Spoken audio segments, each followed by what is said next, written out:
Good morning everyone. This is again Professor Vincent Torre Bongolan. Pag-usapan natin ang isa sa pinakamainit na issue na kinakaharap ngayon ng Senado. Ito ay kaugnay sa impeachment complaint na iniakyat ng lower house noong February 5, 2025. Ang mga political dynamics ng administrasyon na ito ni President Bongbong Marcos Jr. to stay in power, to win in the election, and the future plan in politics, which is hanggang sa 2028 national election ang naglagay sa alanganin, no, sa gobyernong ito. At dahil nga sa kanilang political dynamics ay tila nababaligtad ang lahat. Ngayon po ay ini-insist ng House of Representatives ang mga impeachment procedures and rules, no? Yung nakasaad sa konstitusyon, Senate Rules on Impeachment, etc., etc. Okay? The fall and impeachment of President Marcos becomes clearer and obviously justifiable. Ayan. Ngayon kasi, dahil sa nangyayari na habang ginigit-git nila, habang idinidiin nila, at habang isinusulong nila ang impeachment against the Vice President Sara Duterte, ay mas lalong nababaon sa kahihiyan ang administrasyon ni President Bongbong Marcos Jr. Bakit? Dahil hindi lamang po Pilipinas, hindi lamang po mga Pilipino ang nakasubaybay sa administrasyon at nakasubaybay sa kung ano ang ginagawa ng administrasyon kay Vice President Sara Duterte at sa mga Duterte. Dahil si President Duterte, Rodrigo Roa Duterte, ay nasa ICC, no? At ito ang isa sa pinaka napakatalinong aksyon na ginawa ni former President Duterte to expose the administration in the whole world. Ipakita sa buong mundo kung ano ang ginagawa ng administrasyon ni Marcos, no? Ni Marcos na ginagawa niya sa mga Duterte. Okay, so yan po ay isa sa pinakamagandang plano at naisip ni Rodrigo Roa Duterte. Kaya nakabuti po at mabuti na nandoon po sa ICC si Rodrigo Roa Duterte. Bakit? Dahil buong bansa, no, buong mundo ay nakasubaybay at nakatingin po sa Pilipinas. Okay, so ano-ano po yung mga nangyayari? Halimbawa na lamang, confidential fund of the president is much higher and bigger than the vice president. Pero bakit hindi kinuwestiyon ng Quadcom?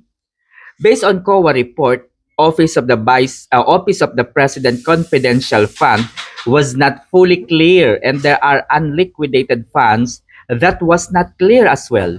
Unlike the Office of the Vice President, where there is already COA report. No, kung napanood po ninyo yung Quadcom meeting na kung saan ay inimbitahan po ng Quad Committee ang isa sa taga-COA, no? Ito po, panoorin ninyo, baligtarin po ninyo uli ang mga nasa YouTube, no? Yung Congress, no? Congress website po or Congress YouTube channel ang puntahan po ninyo. Ito po yung tagpo na kung saan ay si Congressman Acop yung nagtanong sa isang taga-COA. Ang sabi po ni Congressman Acop, nilustay ba, ginastos ba ni Vice President Sara Duterte ang kanyang confidential fund? Ang sagot ng taga-DepEd, yes, ginamit po ng OBP yung kanyang confidential fund nang naaayon sa kanyang mga programa. Ibig sabihin, tama lamang po ang naging paggastos ni Vice President Sara Duterte sa confidential fund na ibinigay sa kanya o ipinagkaloob sa kanya ni President Bongbong Marcos Jr. noong 2022. Binigay ito late December of 2022, kaya natural lamang na gamitin ito kaagad bago matapos ang fiscal year. Okay? Pangalawa, naglabas po ng report ang COA in relation to the confidential fund of the OBP. Nakalagay po doon, unmodified and unqualified opinions. Ibig sabihin, wala pong anomalya sa confidential fund. Okay? Pangalawang tanong, meron bang ebidensya? May mga pruweba ba? May mga liquidation report ba? May mga ebidensya ba na isinumite ang Office of the Vice President para ipakita na ang kanyang confidential fund ay nagamit sa tama at wastong pamamaraan? Ang sagot po ng taga-COA, yes sir. Nagbigay po ng report ang Office of the Vice President. So yan pa lamang po ay clear na at napatunganga pa nga po, napaismid pa nga po si Congressman Acop dahil ito po ay talaga namang sinagot ng taga-Commission on Audit. Okay.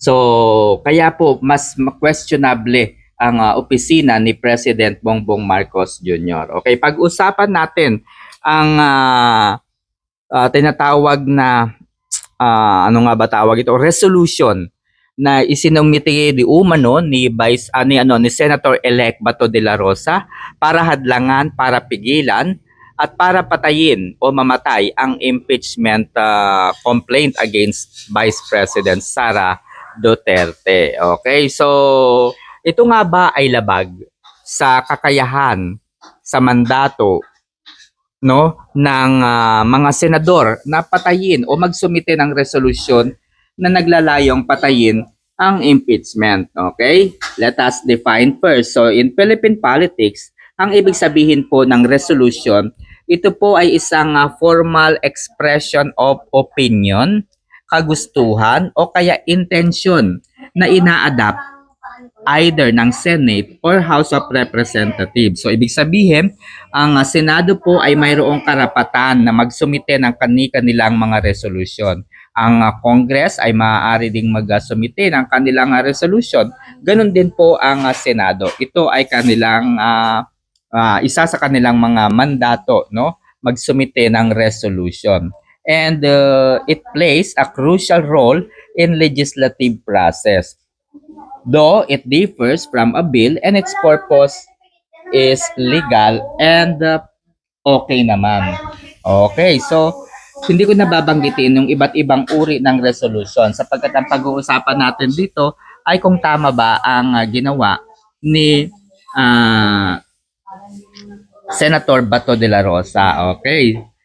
So, eto po ang babasahin natin, no? Lampasan ko na lamang kung ano yung nakasulat sa ating Constitution. Okay, so in the Philippine political system, a senator cannot submit a resolution to kill or stop an impeachment process once it has validly initiated in the House of Representatives.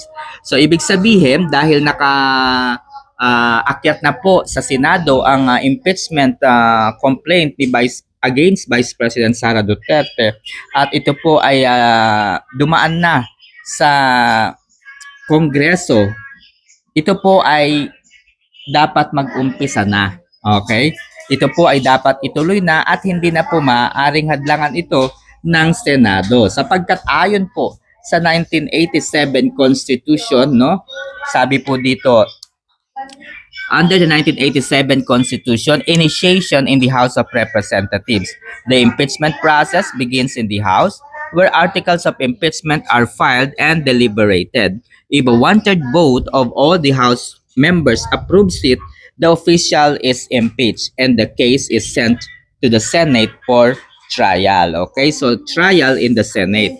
The Senate acts as the impeachment court with senators serving as judges. Once the articles of impeachment are transmitted to the Senate must proceed with the trial. Okay, ito po yung tanong natin. Pangalawa, can a senator stop it with a resolution?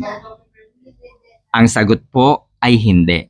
A senator cannot submit a valid resolution to kill or dismiss the impeachment outright for these key reasons. Una, the Senate has a constitutional duty to try impeachment cases once they are forwarded by the House. Pangalawa, any attempt by a senator to dismiss or block an impeachment through a resolution undermines this constitutional mandate. Pangatlo, such a resolution would be procedurally out of order and likely unconstitutional. So, eto po ang aking sagot sa mga resolution na kumakalat na di umano galing kay Senator-elect Bato de la Rosa. Okay. Ito po ang point ko. Hanggat hindi natin nakikita yung resolution ng pirmado ni Senator Bato de la Rosa, ginagalit lamang po, no? Ginagalit lamang po kayo ni Senator Bato de la Rosa. Hindi po yan tanga. May mga ano po yan, nakapag-aral po yan si Senator Bato de la Rosa. Bukod sa nakapag-aral, may mga consultant po yan, may mga assistant po yan na mga abogado, no? Dahil hindi nga po siya abogado, may mga assistant po yan, may mga undersecretaries po yan, mga ganyan na tumutulong sa kanya legally. Okay? So hindi po yan tanga. Ginagalit lamang po yung mga anti-Duterte. Okay? Kasi nga po, yung mga anti-Duterte na pinamumunuan ni Franz Castro, ni Raul Manuel, ni Arlene Brosas, Shell Jokno, Laila De Lima, to cut the story short, syempre si Romualdez yung namumuno sa mga yan. So, itong mga to na nabanggit ko, gustong-gusto na ma-impeach itong si BP Sara. Ang problema mga kaibigan ay hindi naman po si BP Sara ang nagnanais na ma-stop na itong impeachment na ito, kundi si Chis Escudero. Okay? So si Chis Escudero, bakit? Kasi po kapag natuloy po ang impeachment, lalabas sa buong mundo ang mga kalokohan ng administrasyon.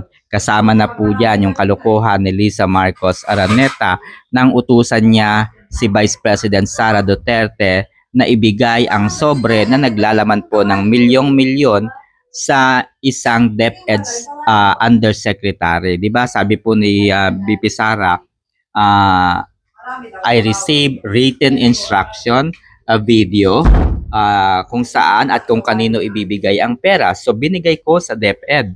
So panoorin niyo po yung Quadcom kung kanino binigay ni BP Sara yung pera, no, nang galing kay Lisa Araneta. So kapag natuloy po yung impeachment mga kaibigan, ibubulgar po yan at ipaparinig o ipakikita ni BP Sara yung kanyang alas o dokumento na nagpapatunay at magdidiin kay Lisa Araneta. Okay? So kaya po hindi po yung resolution ang dahilan para kaya tinitigil po ang impeachment, no? Ang dahilan po talaga ay si Lisa Araneta ang nakikita ko. Bakit? Kasi nga, yun sa video na yon si Lisa Araneta yung tinatarget. Pangalawa, nasangkot po si Lisa Araneta sa pagkamatay ni Tantoco. Kasama po doon si Chis Escudero. Sabi po ni BP Sara, na-hold nga sa Amerika. No, na-hold ng pulis itong si BP Sara.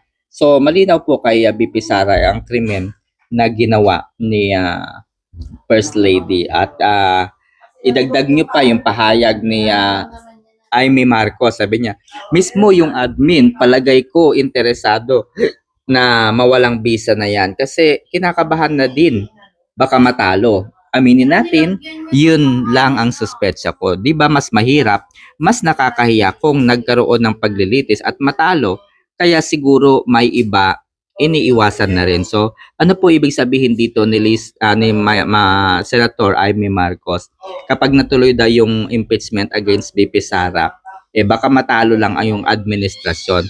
Natatakot yung administrasyon na matalo. Baka sa kanila magbumirang yung impeachment. So, sa halip na si BP Sara yung ma-impeach, si BBM yung kanyang kapatid. So, intindihin niyo po yung sinasabi ni Amy Marcos. Parang nakikita ko dito na siya po ay kumakapit, lumalapit at nakikisuyo, nanliligaw kay Vice President Sara Duterte. At the end of the day, ang intention po niya ay maging mata at tenga ni BBM para kung mayroon siyang malamang ginagawa si BP Sara laban sa kanyang kapatid, mabigyan niya kaagad ito ng warning. O ito yung ginagawa ni BP Sara, mag-ingat ka kapatid. So tingin ko ganun po ang intensyon ni Amy Marcos. So kaya mahirap pong magtiwala at makampante kay Marcos, no? So yun lang mga kaibigan. Yung resolution na yan, hindi po yan makakatulong at wala po yan bearing hanggat hindi natin nakikita yung resolution na yan mula sa opisina po ni Bato de la Rosa.